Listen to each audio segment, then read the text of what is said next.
Hey everybody, welcome to another episode of Earthly Headlines.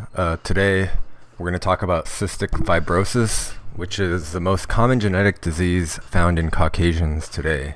If you guys don't know what cystic fibrosis is, it's the most common, potentially lethal inherited disease amongst Caucasians today. The scientific name is known as the F508 del mutation. So from here, just for the purposes of this video, I'm just going to call it the CF mutation. But if you look it up yourself in the scientific literature, it's known as the F508 del mutation. So what it does is it hinders the release of digestive enzymes from the pancreas, resulting in malnutrition and causing lung disease. So this has been a huge issue, especially lately, probably from the late 80s onward. Basically, by the time that the scientific community started using genetic DNA sequencing techniques and genetic analysis techniques, and they were able to learn way more about this disease. So the thing about this disease is it's a mutation. So if you have two copies of the mutation, you've got the lethal disease. Like you're in big trouble. But if you have one copy, you don't have any symptoms. You're just kind of a recessive carrier of the gene. So the nuts and bolts of this disease is basically it causes a loss of one amino acid out of the 1480 amino acid chain, out of all the 1480 amino acid chains that your body either produces or processes at some point. And then what it specifically does, it changes the shape of a protein on the surface of the cell that moves chloride in and out. So the people who are affected, as a result, they have thick mucus all over their lungs, their pancreas, and other parts of other organs that are required to move this protein around. And what happens is the bacteria gets into this mucus, they spread, they thrive in it, and then it just destroys the surrounding tissue. This is a horrible disease. And then also it inhibits in the pancreas, it inhibits the production of an enzyme that helps with digestion. So it's not a good disease by any stretch. And basically, just if you want to know the bare bones of it, you get thick mucus basically, and all of your vital organs and your organ system becomes cumbersome basically. And the scientists haven't figured out when, where, and why the mutation is common today. The only thing that they were able to do was diagnose it in infants basically, until recently. So a team of geneticists from France and the Czech Republic conducted a long research project. I think it's about like 20 years or so, and they were able to narrow down when and where the original mutation arose, which was traced to a distinct group of Europeans over 5,000 years ago, which you guys may have heard of them. We'll get into that in a bit. So here's how they did it. First, let's take a look at the article real quick. So here's a graphic of what happens. Okay, so here's like a graphic, a list of all the symptoms of cystic fibrosis. So you have trouble breathing, gallstones, digesting food, etc. So here's how they did it. So the first thing that they had to do was measure the levels of protein called IRT, or immunoreactive trypsinogen. And from there, they were able to find out that those infants that had high levels of IRT suggests a strong link to cystic fibrosis. And then from there, they were able to figure out whether a person had one or two copies of the mutation. If they had one, they're fine. Two, they're in trouble. So from this technique, the researchers were then able to create something called the IRT DNA method, which is basically two-tiered biochemical screening tests that allowed scientists to identify more carriers of the disease, basically. So now that they had a large pool of people that had the disease, or that they knew had the disease, they were able to conduct more studies. So down the road, we're talking early 90s still, scientists discovered the polymerase polymerase chain reaction technique, which made it possible to study DNA of dead bodies, specifically mummies and the remains at burial grounds in prehistory and such. Once they were able to analyze DNA of these deceased people, they checked the teeth of people buried in cemeteries throughout Europe just to see, if there was any instances of CF back then. So what they did was they took 32 skeletons dating to 350 BC, and then 3 of the skeletons had the mutation for cystic fibrosis. So they're like, since 3 people over 2,300 years ago had this mutation, then this mutation probably arose earlier than 2,000 years ago. So instead of studying and finding and studying and testing older skeletons, they decided to examine the remains of the genes of modern humans. And the reason for that was because older skeletons, they're harder to find, especially like Bronze Age, Neolithic, early Neolithic skeletons. And then also, it costs a lot of money, and it would have been harder and more painstaking to do so rather than just go a different route, which is a bit more circuitous, but it turned out to help a lot. So what they did was they asked the question, why would this mutation continue through the generations? It doesn't make sense. Typically, only beneficial mutations provide a survival advantage and spread widely through a population, not ones that are degenerative and don't pose an advantage. So the first thing they thought was, well, maybe there is some sort of advantage we just don't know yet to people who carry the single copy of the cell, not people with 2 copies of it. So why would such a harmful mutation continue? So the reason why they thought this was because of sickle cell anemia. If you don't know, people, mainly Africans, who had to, in their environment, they had to deal with mosquitoes and malaria. It was just a normal part of everyday life, and it was taking a toll on the population. So their bodies formed this mutation, which is called the hemoglobin S gene, and if you had 1 copy, it protected from severe cases of malaria. And what it looks like is, I have a picture of it right here.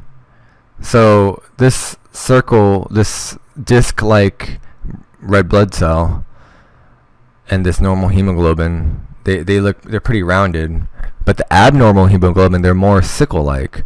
And the reason for that was the blood cells become rigid and they get stuck in the blood vessels and they cause pain, whereas the normal red blood cells are flexible discs that slide easily through the vessels. So it kind of warped its shape in order to combat malaria.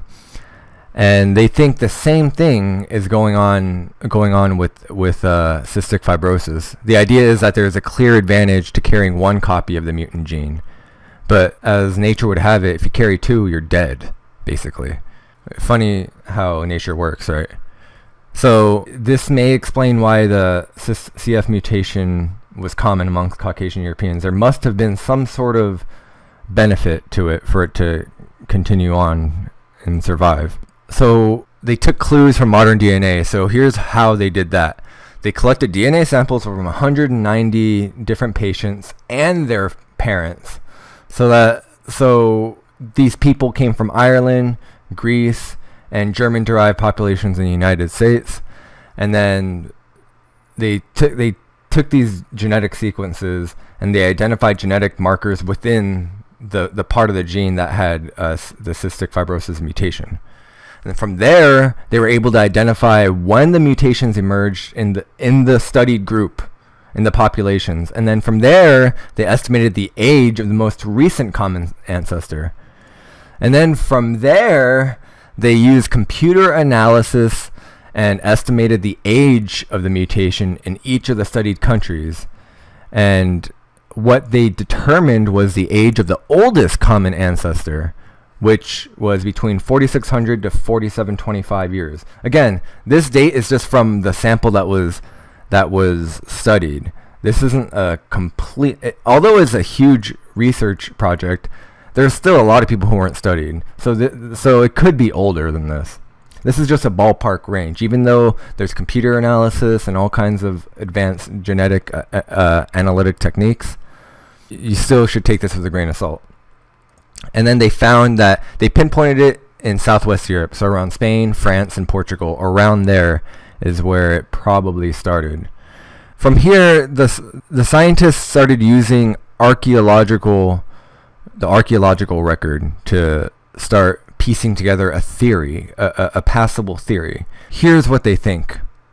They believe the mutation spread from France to Britain and Ireland to Central Europe and then to Southeastern Europe, kind of like in a half circle. The only way this could have happened was it must have been spread through an ancient migration.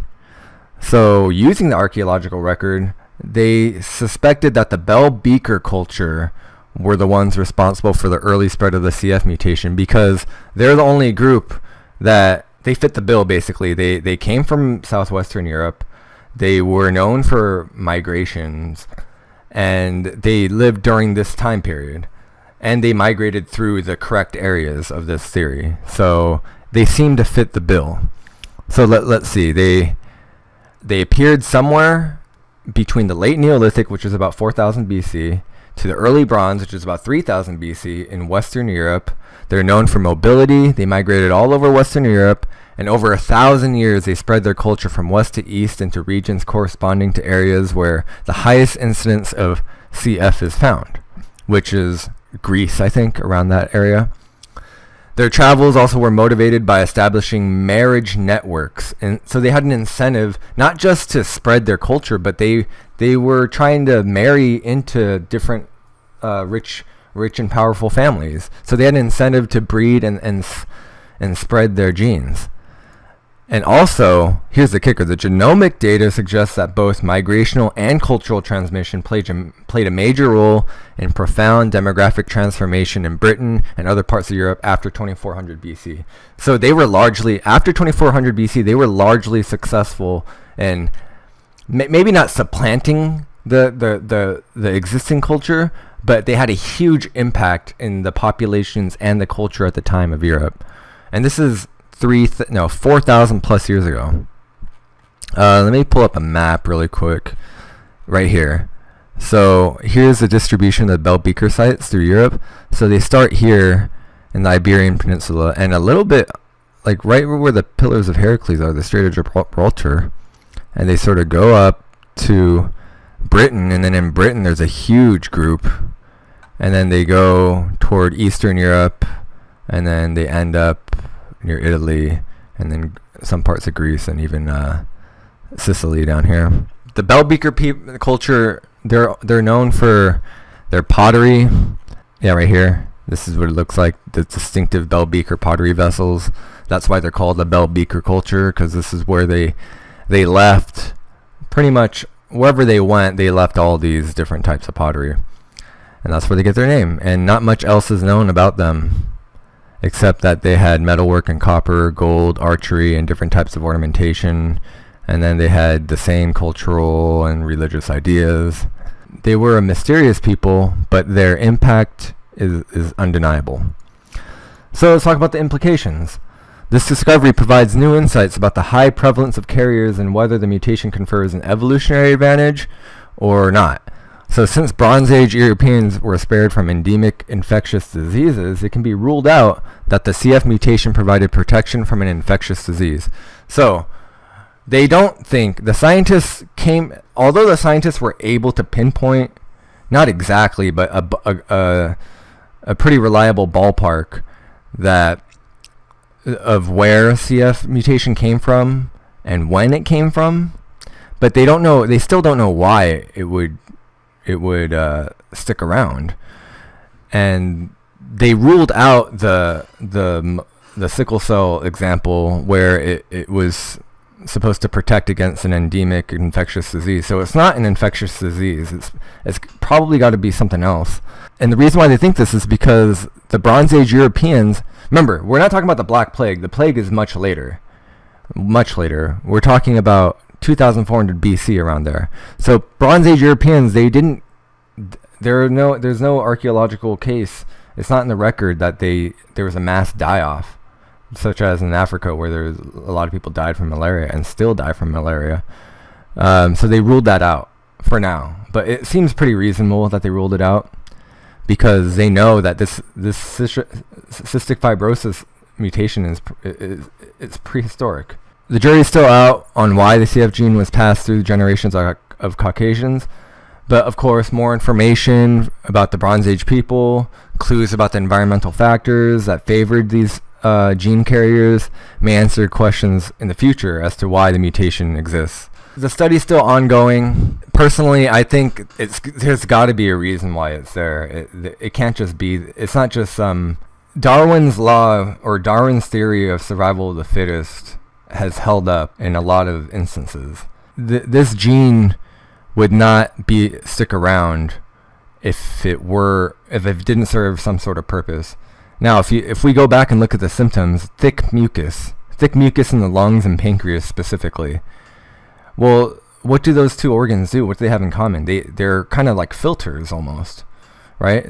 More so the lungs, but the pancreas also helps to produce digestive enzymes.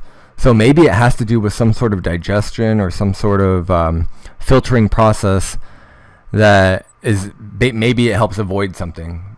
People who have one copy of it, but they don't know. But it's very peculiar, right? That people with cystic fibrosis have really thick mucus in their lungs. So that's really interesting, and I'm pretty sure down the line they'll figure it out. Just like with sickle cell anemia, that's also a bizarre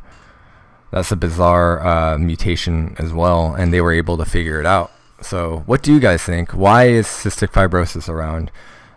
Do you think it's even older? Where did the Bell-Beaker people, if they did carry the gene and they really were the ones responsible for spreading it, how did they get it?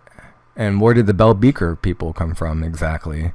I mean, they didn't just spring up from Southwest Europe, right? I mean, they must have had some sort of influence, right? From somewhere. Maybe there is some benefit.